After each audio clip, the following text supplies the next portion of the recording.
Assalamualaikum warahmatullahi wabarakatuh. Perkenalkan nama saya Sri Suryanti dengan NPM 2241110 dari kelas manajemen 22B. Di sini saya akan menjelaskan tentang perkembangan dan jenis-jenis bank pada mata kuliah pasar dan lembaga keuangan. Jadi, perbankan adalah lembaga perantara keuangan yang memiliki tugas untuk menghimpun serta menyalurkan suatu dana. Sejarah perbankan itu sendiri dimulai sejak zaman Babilonia dan terus berkembang hingga zaman Yunani kuno dan Romawi. Pada mulanya, kegiatan perbankan dari jasa penukaran uang, sehingga dalam sejarah perbankan yang artinya bahkan sering kita kenal sebagai meja tempat menukarnya uang. Kemudian, kegiatan perbankan berkembang lagi menjadi tempat penitipan uang yang kini kita kenal dengan kegiatan simpanan atau sering disebut dengan tabungan. Nah, kegiatan perbankan bertambah lagi sebagai tempat peminjaman uang. Seiring perkembangan masyarakat, bank tidak lagi sekedar tempat penyimpanan uang, namun juga memberikan berbagai layanan seperti kredit, investasi, bahkan asuransi. Nah, di Indonesia ini sistem perbankan diatur dalam Undang-Undang Nomor 7 Tahun 1992 dan diubah menjadi Undang-Undang Nomor 10 Tahun 1998. Nah, ada beberapa jenis bank di Indonesia seperti Bank Umum (BU), Bank Perkreditan Rakyat (BPR), Bank milik pemerintah atau Bank Pasero, BPD milik pemerintah daerah, Bank Swasta Nasional, dan Bank Asing.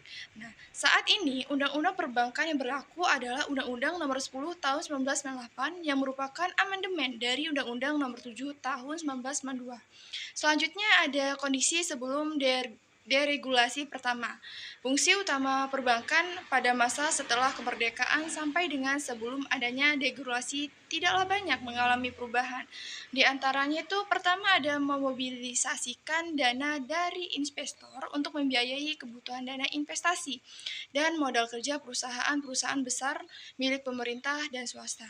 Kedua, memberikan jasa-jasa keuangan kepada perusahaan-perusahaan besar. Ketiga, mengadministrasikan anggaran pemerintah untuk membiayai suatu kegiatan pemerintahan. Keempat, menyalurkan dana anggaran untuk membiayai suatu program bahkan proyek pada sektor-sektor yang ingin dikembangkan oleh pemerintah.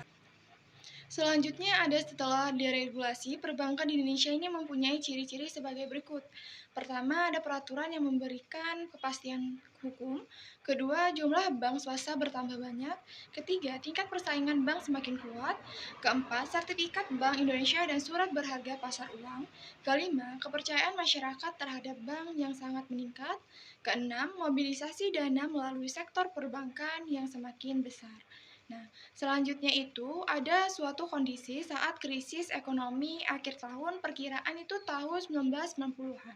Di antaranya itu ada tingkat kepercayaan masyarakat dalam dan luar negeri terhadap perbankan di Indonesia menurun sangat drastis. Kedua, sebagian besar bank dalam keadaan tidak sehat. Ketiga, adanya spirit yang negatif. Keempat, munculnya suatu pengguna peraturan perundang-undangan yang baru. Kelima, jumlah bank yang sangat menurun. Selanjutnya, ada suatu fungsi bank penghimpunan dana masyarakat dalam bentuk simpanan yang meliputi beberapa. Di antaranya itu simpanan griyo, simpanan deposito, simpanan sertifikat deposito, bahkan tabungan. Nah, selanjutnya ada beberapa jenis-jenis bank. Nah, pertama ada bank berdasarkan penyelenggaraannya.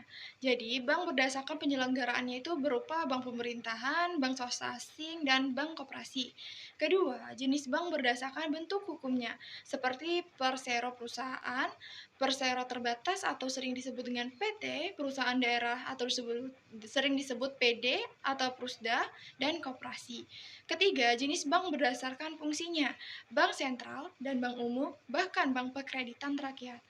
Namun, menurut Undang-Undang Nomor 10 Tahun 1998 tentang Perbankan Syariah, bank adalah suatu badan usaha yang menghimpun dana dari masyarakat dalam bentuk simpanan atau tabungan untuk menyalurkannya kepada masyarakat dalam bentuk kredit ataupun dalam bentuk lainnya dalam rangka peningkatan taraf hidup pada rakyat atau masyarakat. Nah, jenis bank menurut kegiatan usahanya itu ada bank umum. Menurut Undang-Undang Nomor 10 Tahun 1998, bank umum ini merupakan bank yang melaksanakan suatu kegiatan usaha secara konvensional dan berdasarkan prinsip syariah yang dalam kegiatannya memberikan jasa bahkan lalu lintas suatu pembayaran. Selanjutnya ada Bank Kreditan Rakyat. Didefinisikan oleh Undang-Undang Nomor 10 Tahun 1998 sebagai bank yang melaksanakan kegiatan usahanya secara konvensional ataupun berdasarkan prinsip syariah yang dalam kegiatannya tidak memberikan jasa bahkan lalu lintas pembayaran.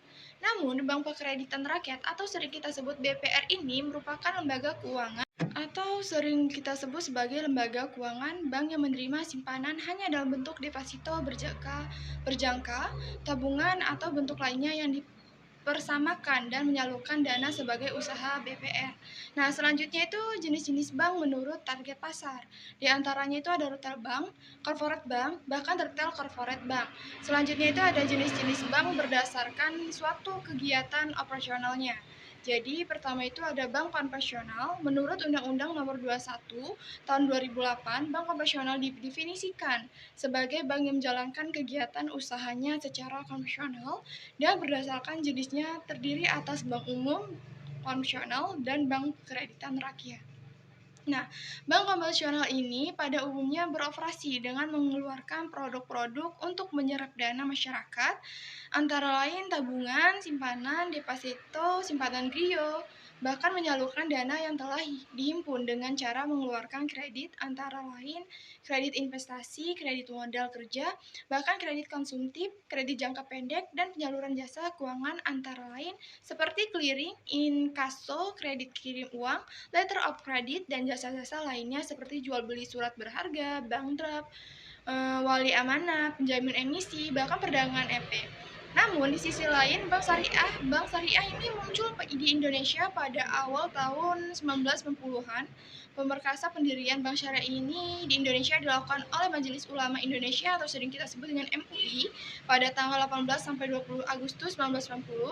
Bank syariah menurut Undang-Undang Nomor 21 Tahun 2008 tentang perbankan syariah itu merupakan bank yang menjalankan suatu kegiatan usahanya berdasarkan prinsip syariah dan menurut jenis terdirinya dari bank umum syariah dan bank pembiayaan rakyat syariah.